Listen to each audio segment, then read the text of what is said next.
arrives de loin, hein?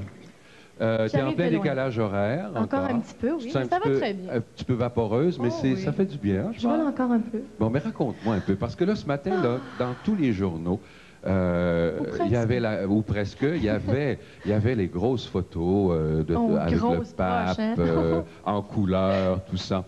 Mais moi, je me pose une question, Céline. Quand on veut rencontrer le pape, il paraît que c'est pas facile.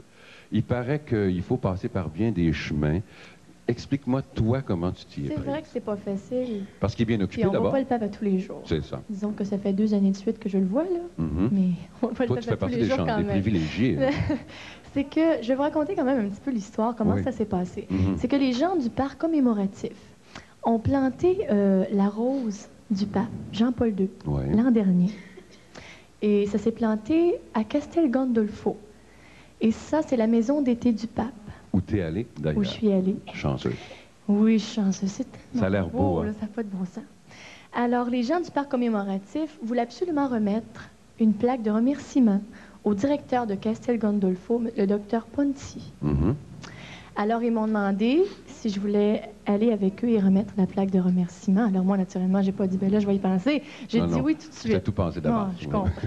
Alors, on est allé remettre la plaque de remerciement au docteur Ponti. On a visité les jardins du pape.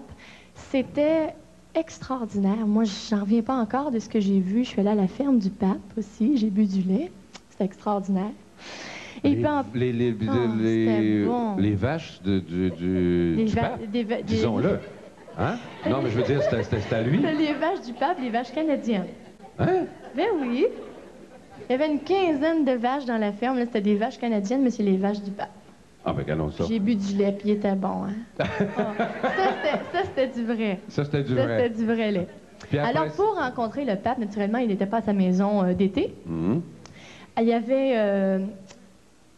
Monseigneur... Non, je ris parce que j'ai quelqu'un qui me fait en arrière. C'est parce qu'on est un petit peu en retard. Mais de toute façon... Il y avait le Seigneur, le docteur Prince, Bernard Prince, qui est un ami, c'est un Polonais, et c'est un ami du secrétaire du pape.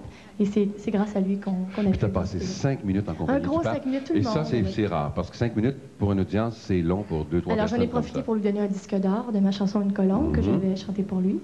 Il était-tu content? Qu'est-ce qu'il t'a dit? Ben oui, il était content parce qu'il nous a reconnus. Parce qu'il se souvenait qu'il était venu à Montréal, puis il disait que c'était un moment qu'il n'oubliera jamais. On lui a dit, c'est moi qui avais chanté pour vous au Stade olympique. Ah, Montréal! Alors, il se souvenait de ça.